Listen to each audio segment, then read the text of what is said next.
নমস্কার, কেমন আছেন সবাই? বিপি স্টাডিতে আপনাদের সকলকে স্বাগত। আজ আমি আপনাদের সামনে একটি অতি গুরুত্বপূর্ণ বিষয় তুলে ধরব।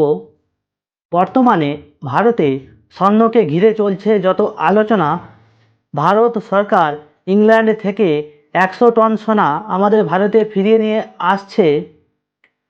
আপনারা বুঝতেই পাচ্ছেন, 100 টন অর্থাৎ 1 লক্ষ কিলোগ্রাম সোনা আমাদের ভারতবর্ষে আসতে চলেছে।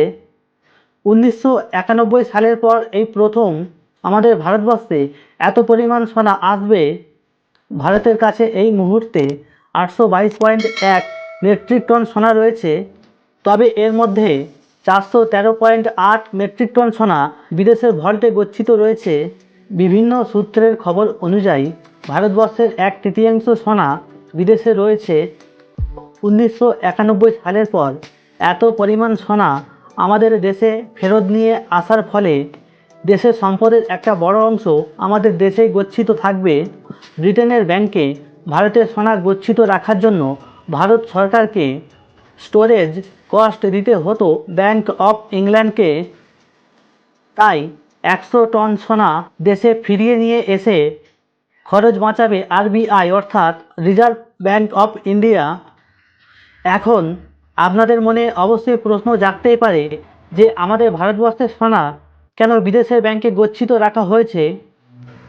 তার কারণ হলো 1991 সালে ভারতবর্ষ অর্থনৈতিক সংকটের মধ্যে দাঁড়িয়ে বিদেশের ব্যাংকে আমাদের ভারতের সোনা বন্ধক রাখার সিদ্ধান্ত নেয়, যাতে দেশের মধ্যে অর্থ আদান প্রদানের ভারসাম্য বজায় থাকে। সেই সময় আরবিআই অর্থাৎ reserve bank of India $400 million সংগ্রহের জন্য ব্যাংক অফ ইংল্যান্ড এবং ব্যাংক অফ জাপানের কাছে 46.91 টন সোনা বন্ধক দিয়েছিল। সেই সমস্ত সোনা ফিরে আসছে দেশে।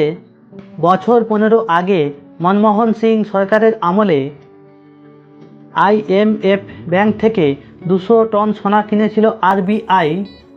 তারপর ধীরে ধীরে দেশের সোনার সঞ্চয় ক্রমশ বেড়েছে।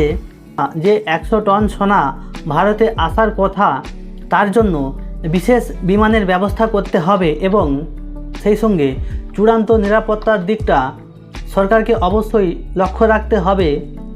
মুম্বাই এবং নাগপুর মিন্ট রোডের আরবিআই বিল্ডিংয়ে এই সমস্ত সোনা গচ্ছিত থাকবে।